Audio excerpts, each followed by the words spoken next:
Que el Señor les bendiga, mis amados hermanos. Doy gracias al Señor porque nos permite una vez más un inicio de semana,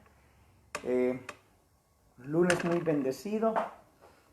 Y bueno, nos da la oportunidad de buscar acercarnos más a la presencia del Señor.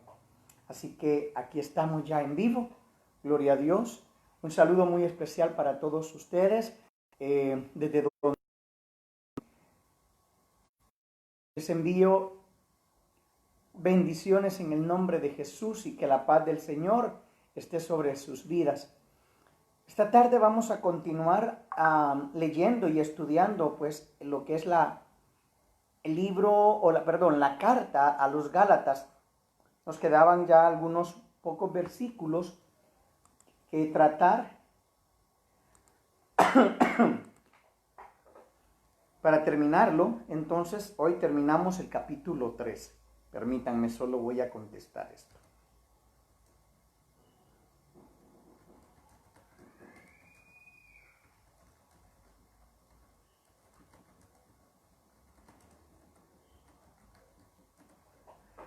Bien, entonces estamos ya acá. Gracias a Dios. Gloria a Dios por este día que el Señor nos regala. Es una bendición. Yo espero que usted esté pasando una bendecida tarde, una bendecida, muy bendecida junto a su familia.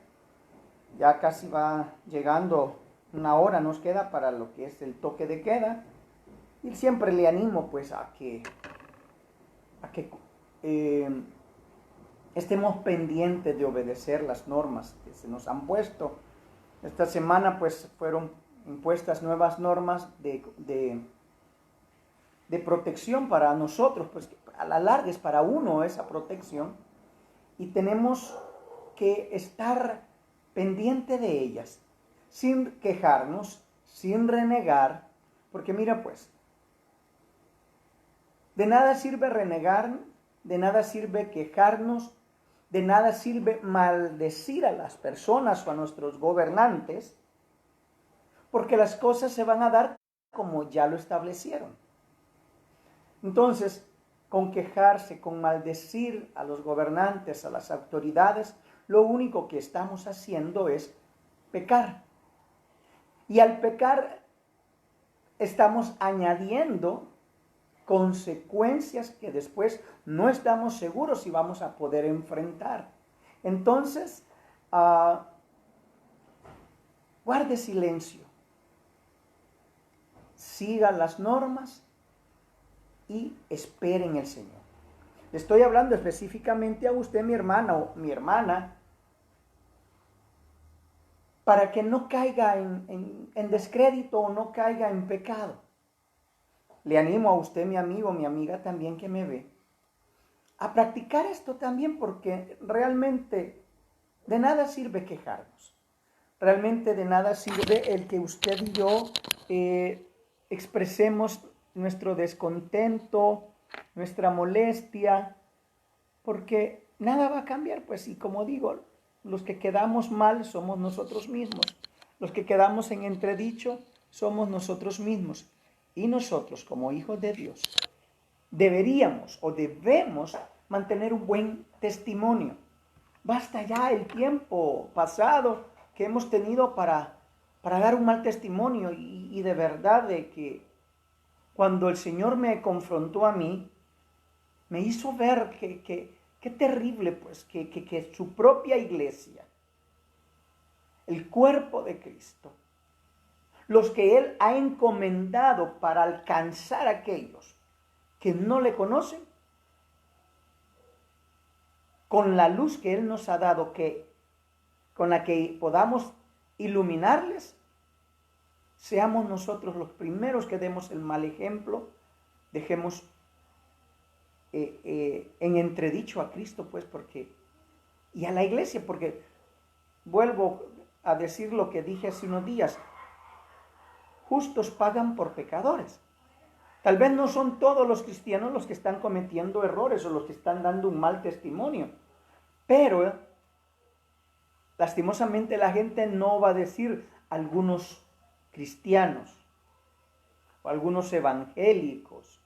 No, los evangélicos, dice la gente. Entonces, para no caer en ese descrédito, guardemos silencio, hagamos la diferencia y aprendamos a obedecer. Porque cuando usted aprende a obedecer, Dios lo va a bendecir. Y el bendecido, el que va a salir bien, pues va a ser usted. Si sabe guardar silencios, si sabe esperar. Bueno, vayamos a la palabra. Ahora sí. Ubiquémonos entonces con nuestras Biblias en la epístola a los Gálatas, perdón. Epístola a los Gálatas, capítulo 3, versículos 25 al 29. Son los únicos versículos que ya nos quedan. Voy a tratar de hacer lo más breve posible. Y yo espero que ya la tenga ahí lista. Por favor, acostúmbrese. No solo conmigo. Es más, yo ni siquiera lo estoy viendo. Pero acostúmbrese a estar con Biblia en mano. Acostúmbrese a estar con Biblia en mano cada vez que usted vea una prédica. No importa de quién sea. No importa si es conmigo o si es con Dante Hebel, con el hermano Harold Caballero, con pastor César Castellano o el pastor X o Y. Mantenga su Biblia en mano.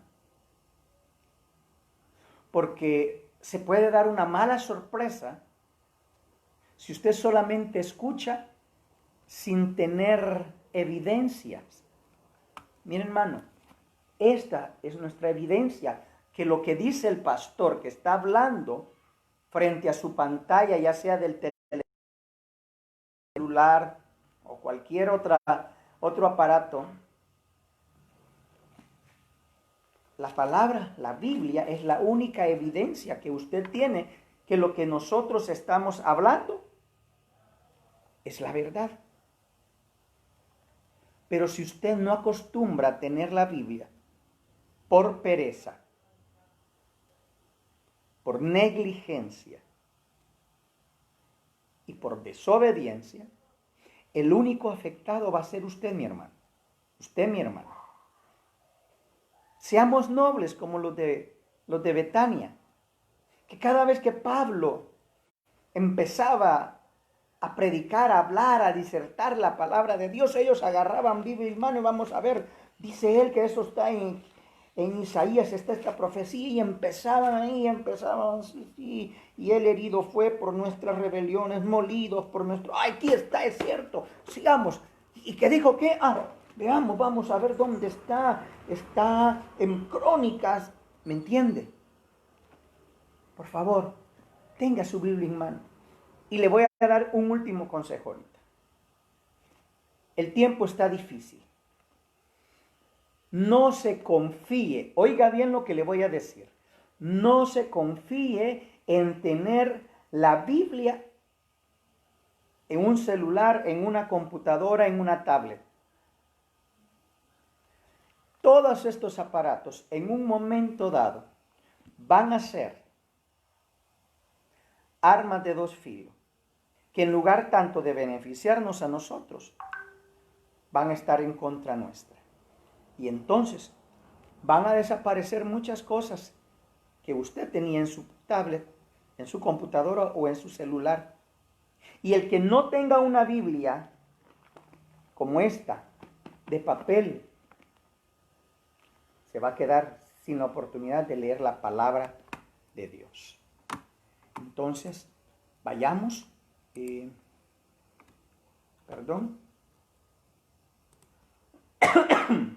Vayamos a la palabra.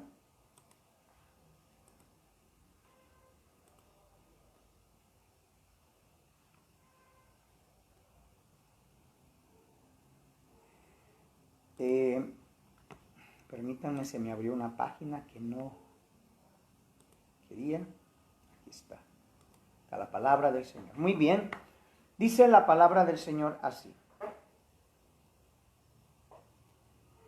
Pero venida la fe, ya no estamos bajo ayo, pues todos sois hijos de Dios por la fe en Cristo Jesús. Porque todos los que habéis sido bautizados en Cristo, de Cristo estáis revestidos. Ya no hay judío ni griego, no hay esclavo ni libre. Oiga bien, ya no hay varón ni mujer, porque todos sois uno en Cristo Jesús. Y si vosotros sois de Cristo, ciertamente linaje de Abraham sois y herederos según la promesa. Aleluya. Volvamos a leer estos cuantos versículos. Verso 25, una vez más. Pero venida la fe, ya no estamos bajo ayo, aleluya, ya no hay necesidad de un tutor, pues todos, aleluya, sois hijos de Dios por la fe en Cristo Jesús, porque todos los que habéis sido bautizados en Cristo Jesús, ahí ya puso una limitante, ¿sí? Por si ustedes ya, entonces todo el mundo es hijo de Dios, momento. Pues todos sois hijos de Dios, pues todos los que habéis sido bautizados de Cristo estáis revestidos. Ya no hay judío ni griego, no hay esclavo ni libre, no hay varón ni mujer, porque todos vosotros sois uno en Cristo Jesús. Y si vosotros sois de Cristo, ciertamente linaje de Abraham sois y herederos. Diga herederos. Mire, si usted de aquellos que a veces piensa, qué triste, qué bueno aquellos, qué suerte aquellos que tuvieron papás con pisto y les dejaron herencia y uno, pues discúlpeme, usted es heredero, tiene una herencia y es una herencia maravillosa, interminable, aleluya. Y herederos según la promesa de Dios. Muy bien, ok. La semana pasada, mientras estuvimos hablando de Gálatas, hemos estado viendo, y vuelvo a medio resumir, hablábamos de la necesidad en que se encontró el apóstol Pablo de escribir esta epístola. Pues se sintió indignado, decepcionado, triste, desamparado, yo no sé qué más se sintió él. Pero imagínese usted, padre de familia, que de la noche a la mañana sus hijos le digan, no te amo, no quiero nada de saber de ti, estamos hartos. Más adelante vamos a ver cómo él expresa algo donde dice, vuelvo a tener dolores de parto. Y es que, óigame, no hay nada más triste, no hay nada más doloroso que aquello por quien nos hemos dado la vida, nos hemos roto la espalda y hemos dedicado lo mejor de nosotros. Y claro, estoy hablando de los padres responsables, porque lastimosamente no todos los papás y tampoco no todas las mamás son responsables. Pero los que lo hemos sido y miramos un desaire de nuestros hijos, eso duele en el corazón. Y al instante que sentimos este dolor, se nos viene cada etapa de vida que pasamos con nuestros hijos, hasta verlos ahora ya hechos unos hombres, unas mujeres, y que ahora nos miran a nosotros como los viejitos, no saben nada, pues si ellos lo saben todo, lo pueden todo, etc. Así se sintió en este momento Pablo, y entonces decide escribir esta epístola con el fin de defender su postura, su doctrina, su enseñanza, lo que él había aprendido, no de carne humana, no de hombre, sino del mismísimo Jesucristo, en los primeros 3 años de su vida cristiana. Antes de ser cristiano, pues él había tenido una vida desde su niñez hasta que termina su enseñanza a los pies de Gamaliel. Pero él después, aquí mismo lo vamos a ver y en otras cartas lo dice, que todo lo que aprendió, que le sirvió y que le está sirviendo, pero ante lo que ahora tiene, ante todo que es Cristo, todo lo demás lo viene a tener como basura, pues no me sirve de nada, pues. Porque todo eso que tenía aquí en la cabeza no me llevó jamás a Cristo. Al contrario, todo eso que yo tenía en mi cabeza, a lo único que me llevó, podría decir él, o trató de decir él, fue a querer destruir la iglesia de Jesucristo. Y bueno, es como así hemos venido viendo cómo él empieza a defender su ministerio en contra de aquellos que lo habían puesto en mal con los Gálatas, haciéndoles creer que Pablo no merecía ser llamado un apóstol. Entonces él empieza a hablar de su testimonio, de cómo se convierte, quién había sido él, quién era ahora y qué era lo que él estaba defendiendo. Y empieza a hablar, lo vimos estos últimos días, de cómo había habido necesidad de parte de Dios de ponernos a los judíos, por favor, a los judíos un ayo. Les recuerdo que la palabra ayo se le daba a una persona encargada de cuidar a sus hijos. No tanto como una niñera, sino como un tutor. Alguien que tenía la capacidad de poder enseñar a sus hijos, de poderlos educar a sus hijos. Que si el hijo en un momento dado no tenía educación, entonces el dueño de la casa tenía todo el derecho de castigar al empleado o al esclavo en sí, a quien le había dado esta responsabilidad.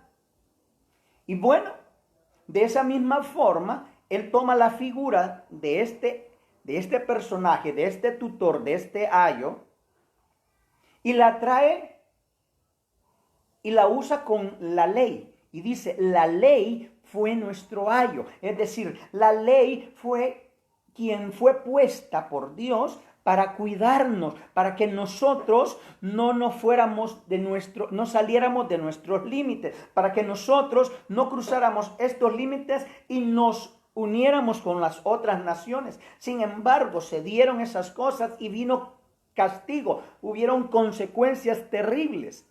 Y es por ello que volvieron a estar bajo cautiverio, y en el tiempo de Jesús, o en el tiempo aún del mismo Pablo, Israel todavía está bajo el dominio de otra tierra, no están libres completamente.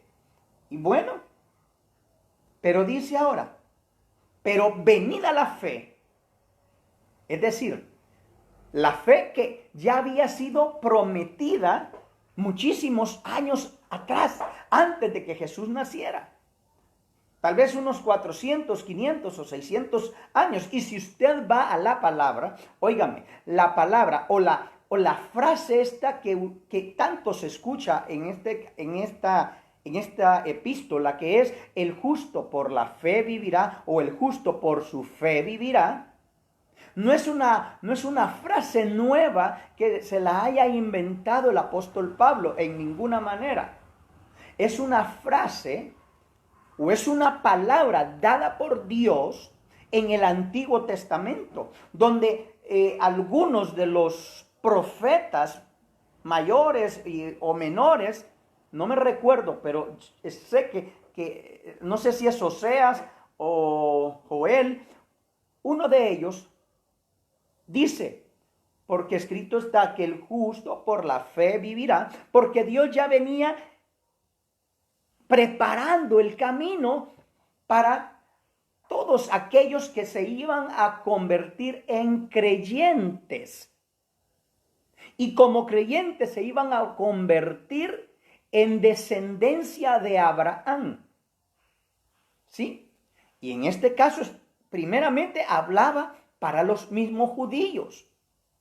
Pero como dice la palabra, la misma palabra dice, a los suyos vino, mas los suyos no le recibieron. Entonces, ya era el plan de Dios para que los gentiles, es decir, usted y yo, tuviéramos la bendecida y la bendita oportunidad de parte de Dios, por su amor y por su misericordia infinita, de que nosotros también alcanzáramos salvación, pero la salvación que usted y yo íbamos a alcanzar en ningún momento tendría o tenía que ver con la ley de Moisés, porque en primer lugar no somos judíos. La ley tiene que ver con los judíos. Por eso es que es algo insólito, es algo ilógico que vengan ciertas organizaciones o ciertas iglesias queriendo obligarnos a nosotros, los gentiles, a cumplir la ley de Moisés, cuando no somos judíos. Hermanos, dice la misma palabra: mi pueblo perece porque le faltó conocimiento. Y cuando habla de conocimiento, no está hablando del conocimiento humano, está hablando del conocimiento de la palabra. Si usted se metiera con la palabra, entendería y no tendría problema cuando vienen estas otras sectas, unos queriendo hacerles cumplir la ley, otros con ciertas herejías, donde se le da permisividad a usted para vivir igual que siempre, siempre y cuando todos los domingos esté sentado en una iglesia, oyendo a sus líderes. Pero no le enseñan santidad, no lo motivan a hacer un cambio. Y aún dentro de sus iglesias celebran un sinfín de fiestas paganas. Que conoce sabe a qué me estoy refiriendo. U otras donde le dicen a ustedes que cuidado con hacer ciertas cosas para el gobierno, porque eso es idolatría. Y usted no puede saludar hacerle el saludo a la bandera, no puede cantar el himno nacional, no puede ser esto, y un sinfín de normas y de enseñanza de hombres, porque no está en la Biblia. Y cuando esta gente quiere que usted cumpla primeramente las normas o las enseñanzas o las doctrinas que ellos han hecho, algunas basadas en la palabra y otras, la mayoría, en sus propios razonamientos, es cuando muchos han caído en una religión, en una herejía. Y como dice mi hermano Mundito Madrid, se dejaron llevar por doctrinas de demonios. ¿Por qué? Porque nos faltó conocimiento. Yo tuve una experiencia en mis primeros años en Cristo y me confundieron de tal forma que el enemigo me empezó a acusar y a condenar con cierta situación de la misma palabra. Y yo en ese instante, yo decía: Dios mío, yo ya no tengo oportunidad, ya no tengo salvación, mejor es morirme. Pero gracias a Dios, Dios puso a la persona correcta y me explicó la palabra. Y me enseñó que hay que estudiar la palabra, porque si no estudiamos la palabra, si no tenemos el conocimiento, la enseñanza de la palabra, de la Biblia, perdón que le estoy señalando mi computadora porque ahí tengo una Biblia. Es cierto, le acabo de decir que no se confía en eso. Yo la tengo porque la puedo ampliar, ¿sí? De 80 y algo la tengo en 196% de grande, porque esta letrita ya no se la miro y hay algunas Biblias que ya ni las miro ni con los lentes. Entonces tengo que, todavía con estos lentes tengo que alejármela para poderla ver.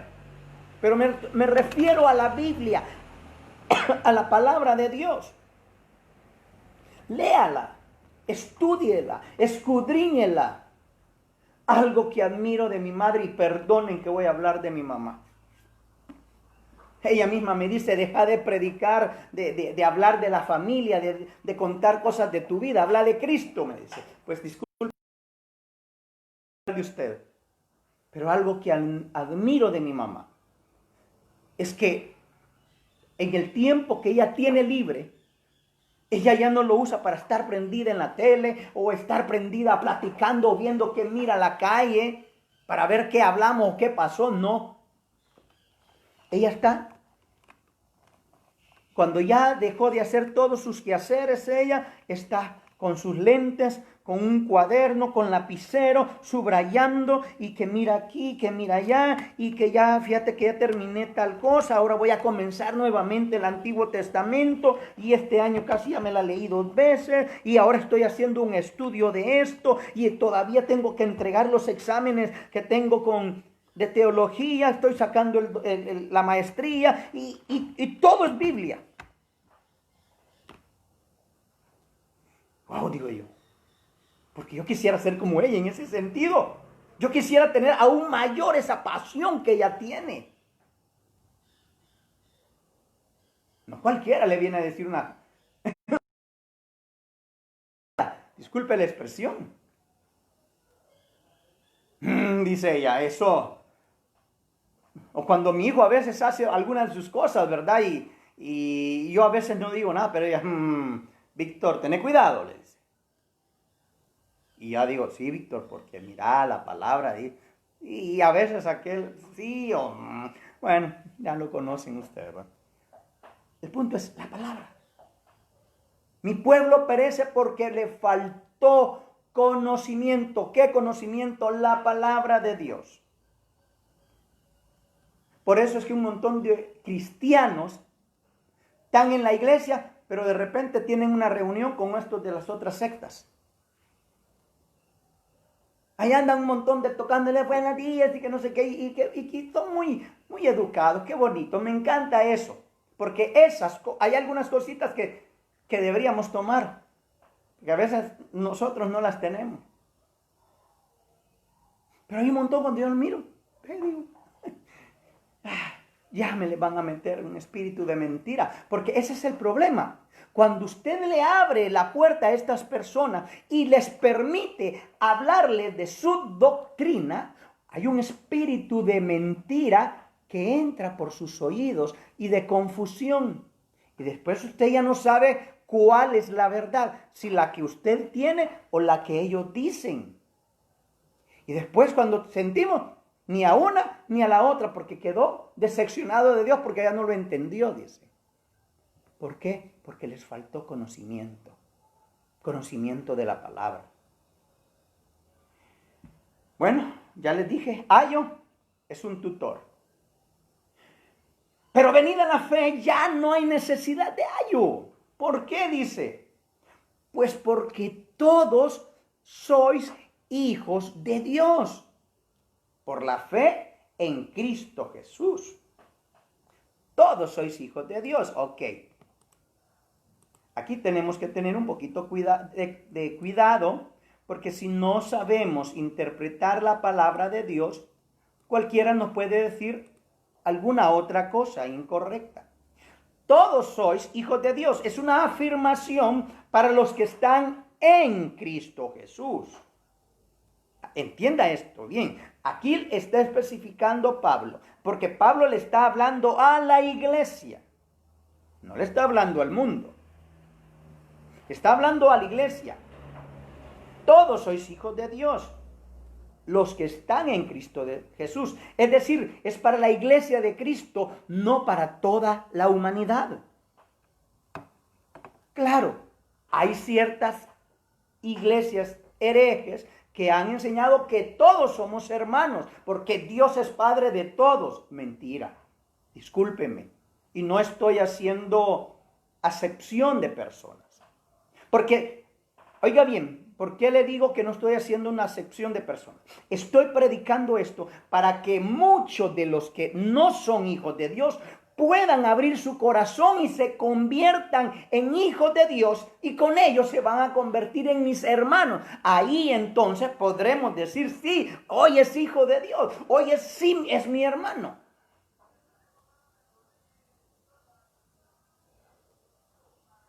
Pero yo no le puedo decir hermano a un borracho solo porque él diga que es hijo de Dios. Nada que ver, ¿me entiende? Entonces, Esto es solamente para los que ya están en Cristo Jesús, los que han sido bautizados en Cristo Jesús. Pues todos sois hijos de Dios por la fe en Cristo Jesús, porque todos los que habéis sido bautizados en Cristo, no en el nombre de una iglesia, no un bautismo del que yo ni siquiera supe, ni dije, ni me dieron la oportunidad de expresar si yo lo quería o no lo quería. Vuelvo, falta de conocimiento. En ninguna parte de la palabra de Dios se dice que se bautizaran a los bebés. Lo que sí encontramos es que se presentaban a los niños. Ayer, por ejemplo, me tocó que me llevaron a 3 niños a presentarlos. A uno de brazo, porque era un bebé, y a otro como de 4 y 5 que no los habían presentado. Los 3 eran hermanitos. A los 3 presenté ante Cristo Jesús y ante la iglesia. ¿Y cuál es la base? Váyase a Lucas. Lea Lucas. Y ahí se cuenta la historia de cuando a Jesús mismo se le llevó, porque Jesús tenía que cumplir la ley. Se le lleva y se le presenta a los 40 días. A los 8 días se le cortó su prepucio porque tenía que ser circuncidado. Y a los 40 días es presentado. Pero en ninguna otra parte usted va a leer que diga, y luego de ser bautizado, de ser presentado, lo bautizaron. El único bautizo que aparece ahí es cuando él tiene 30 años y se presenta ante Juan el Bautista. Cuando baja el Espíritu Santo y reposa en él en forma de paloma, dice la palabra, y luego el Padre habla desde los cielos y expresa, este es mi Hijo en quien tengo contentamiento. De ahí no hay otro, no existe ningún otro indicio de que se bauticen a los niños. Pero nos han venido enseñando falsas doctrinas, mentiras del diablo, para que el hombre siga atado, no a Dios, sino atado a lo que ellos creen. Porque es un plan del enemigo. Y ellos lo saben. Pero no quieren entender porque renunciar a eso es ponerse la cuerda al cuello. Pero mucha gente sigue tras esas mentiras del diablo. Bueno, pues todos sois hijos en Cristo Jesús. Pues porque todos los que habéis sido bautizados en Cristo, de Cristo estáis revestidos. ¿Cómo así revestidos? ¿Cómo así? Mire, pues yo ando aquí vestido. Estoy vestido. Pero si yo tomo una chaqueta y me la pongo, ahorita ni siquiera quiero imaginármelo por el calorcito, ¿eh? Pero hace días usted me vio que cuando estaba la tormenta, no me recuerdo cómo se llama, Amanda, algo así, y la otra tormenta, Cristóbal, no recuerdo, me vio con un suétercito, porque tenía frío y aquí cabal me entraba el aire frío. Cuando estaba predicando me la ponía. Ahí estaba revestido con mi suéter, revestido a veces con una chumpa o con una chaqueta. Bueno, cuando habla de revestido, no está hablando de que se... Mire, cuidado con lo que van a querer entender. No le estoy hablando de la forma de vestirse. ¿Sí? Para luego venir y decir, es que usted no está en santidad porque se viste mal. No vengo a eso. Cuando habla aquí de revestirnos, está diciendo, se lo voy a decir de un solo aquí, se lo voy a explicar de esta manera. Acá lo tengo, yo les escribí algo a todos para podérselos explicar mejor. Dice, vea lo que escribí. Todos estamos revestidos, es decir, cubiertos por Cristo, y todos somos representantes. Porque todos somos sus representantes. No se puede poner una ropa nueva sobre una ropa vieja.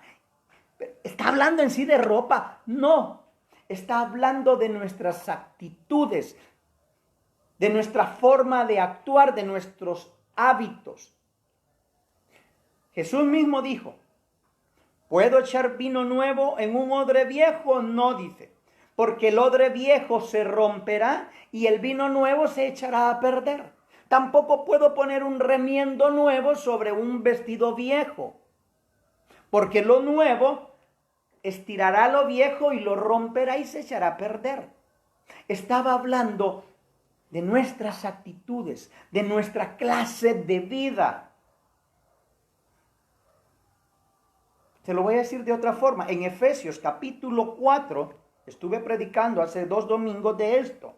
En el capítulo 4, 22 al 24 dice, en cuanto a la pasada manera de vivir, esa es nuestra vestimenta. Despojaos del viejo hombre que está viciado conforme a los deseos engañosos y renovaos. Cuando dice renovaos es la misma palabra revestidos en el espíritu de vuestra mente y vestíos del nuevo hombre creado según Dios en la justicia y santidad de la verdad. Ok, ahora creo que me entendió. Cuando dice de Cristo estáis revestidos, nos está diciendo la palabra, simple y sencillamente, cambia tu vida. No puedes decir que eres un cristiano, pero vives como un mundano. Es más, a veces hay algunos mundanos que parecen más cristianos que los cristianos. Y eso no puede seguir siendo así. Lo único que a esta gente le hace falta es recibir a Jesús. Porque con toda su bondad y toda su excelencia de vida, si no tienen a Cristo, se van a perder. Pero ellos tendrían toda la base moral de decirle a un cristiano, y usted diciéndose cristiano, mire cómo actúa. Usted que debería de darme el ejemplo a mí, mire qué acciones las que está cometiendo. Solo eso basta. Si es que ya no se ha dado. ¿Por qué? Porque la iglesia se consintió mundanalizarse. Por eso es que usted no sabe cuál es cristiano y quién no. Y óigame, no tiene que ver tanto con la ropa. Claro, de lo que hay acá, sale hacia acá.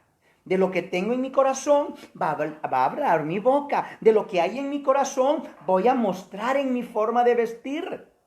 Pero no te enfoques solamente en la ropa. Enfócate en las acciones, en tus actitudes para con los demás y para con Dios. Porque si sigues ese tipo de vida, estás siendo un hipócrita. Porque con Dios eres una cosa, pero con los demás eres otra. Si en realidad has sido ya justificado por la fe y eres un hijo de Dios por la fe en Cristo Jesús, entonces entiende, comprende que ya no puedes seguir viviendo como siempre viviste antes de Cristo, ahora que ya eres nueva criatura, porque estás revestido de Cristo, es decir, la gente ya no tiene que verte a ti. La gente tiene que ver a Jesucristo mismo en tu estilo de vida, en tu forma de hablar, en tu forma de pensar. Uno obtiene un buen o un mal concepto con la primera vez que escucha hablar a una persona. Con la primera palabra que muchas veces sacan, uno dice, no, esta persona no. Y yo siempre fui de esos. Y por eso a veces a mi hijo le decía, mire mi hijo, venga para acá. El compañerito que usted me mostró, no lo quiero ver con él ahorita. Pero papá, si vos no lo conoces, yo simplemente le digo, no lo quiero ver con él. No le digo, hágase su enemigo. Solo guarde la distancia con él, porque él es su compañero. Si él necesita su ayuda, désela. Si él le presta algo, présteselo, déselo, regale si es necesario, si él tiene necesidad. Pero evite la intimidad, la cercanía con ellos. Y ahí a regañadientes se iba, y bueno, cuando de repente, papá, fíjate que a fulano, el que vos me dijiste, lo llevaron a la dirección o lo expulsaron o le hicieron, o hizo esto o hizo aquello. Ahora te das cuenta, si te hubiera dejado ahí, algo de lo de él se hubiera pegado a vos, le decía. O en algún problema te hubiera metido también el jovencito. Ya con el tiempo le decía, ahora sí, acérquese a él. Ahora él ya entendió que lo que está haciendo estaba mal. Ahora necesita un apoyo. Ahora sí, acérquese a él. Muéstrele el nuevo camino. Muéstrele la nueva forma de vivir cuando estamos en Cristo Jesús. Uno de padre tiene que saber cuidar a sus hijos para que sean buenos representantes de Cristo. Y tenemos que enseñarles a que ellos se revistan de Jesucristo. Y bueno, entonces dice aquí, de Cristo estáis revestidos. ¿Seguro? ¿Tu tipo de vida muestra a Jesucristo? ¿Estás seguro que tu forma de actuar, tu forma de hablar, tu forma de caminar, tu forma de expresarte, tu forma de enfrentar las crisis reflejan a Cristo? ¿O qué? Con esto de la pandemia salió a relucir tanta maldad en el hombre. Fueron pocos, y yo admiro a esos pocos, que en medio de la pandemia vieron cómo se movía y vieron que gente no tenían, pero tampoco ellos tenían para poder compartir, pero se iban a ver yo no sé a dónde, a pedir ayuda, y se convencieron a un montón de gente. Y yo vi gente ahí en los videos de Facebook, de aquí de Chiquimula, voy a hablar de aquí de Chiquimula, que de repente les estaban llevando cama, muebles, comida. ¿Y de dónde sacó el dinero? No, pues ellas se ingeniaron dónde conseguir para poder compartir a otros. ¡Qué lindo! Pero también vimos aquellas cosas que salieron de lo más profundo del ser.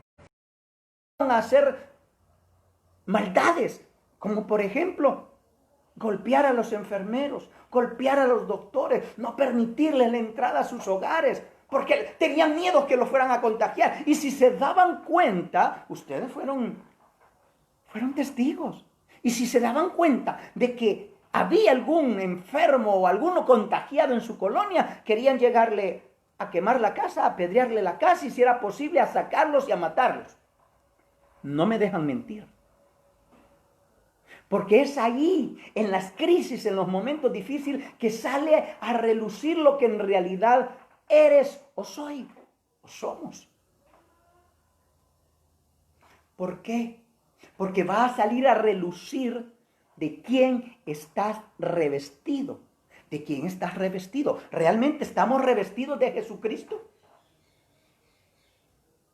Y yo les podría decir a ustedes, pregúntenmelo a mí si quieren. Porque por aquí alguien podría decir, bueno, como él está ahí hablando, no está aquí a él. Pues aquí estoy. Yo espero estar haciéndolo bien. Al final, ni usted ni nadie me juzga. El que me juzga es el de arriba. Y cuando él me juzga, créame, me da buenos jalones de orejas. Y de él me preocupo, de lo que además digan no me interesa. Tenemos que mostrar una actitud distinta si en realidad estamos revestidos de Cristo. Por lo tanto, ya no hay judío ni griego, es decir, ahora ante los ojos de Dios ya no existe aquella exclusividad que había, que solo el pueblo de Israel. No, ahora todos somos iguales ante los ojos de Dios. ¿Sí? Todos somos iguales, todos tenemos las mismas oportunidades, todos somos bendecidos con lo mismo. ¿Tienen el Espíritu Santo los judíos que se han convertido a Cristo? Lo tienen. ¿Lo tenemos nosotros? Lo tenemos. Gloria a Dios. Tenemos la herencia de nuestro padre Abraham nosotros, sí, igual que los judíos que se han convertido a Jesucristo. Oiga, hoy estamos bien en Cristo. Siempre y cuando permanezcamos en Cristo. Ese es el punto. Mire qué lindo estos cuantos versículos, todo lo que nos dijeron ya. Mi hermano, mi amigo, gracias por estar conmigo en esta tarde. Que el Señor me lo bendiga. Y por favor, permítase rumiar la palabra. Es decir, permítase estar pensando en ella, piense en ella. Cuando el Señor le devuelva alguna palabra de esta palabra que escuchó ahorita, por favor, apague la tele, apague la radio o deje de chatear y doble sus rodillas y pregúntele, ¿qué más me quieres mostrar? Porque en ese instante Dios le va a hablar. Tal vez ahorita no entiende y se va a ir tranquilo y va a hacer muchas cosas, pero más tarde, le aseguro, más tarde Dios le va a recordar la palabra. Y allí es cuando yo le digo, se la va a recordar para que usted la vuelva a masticar, la vuelva a saborear y diga, ¿pero por qué dijo esto? Ahora entiendo, ahora comprendo. Ay, Señor, gracias. Y entonces tendrá que doblar rodillas y tendrán que rodar lágrimas, no de tristeza, no de dolor, pero sí lágrimas de felicidad y de gozo, porque Dios habló a su vida. Que el Señor lo bendiga y que la paz de Dios, que sobrepasa todo entendimiento, guarde corazones y pensamientos en Cristo Jesús. Hasta una próxima. Dios lo bendiga.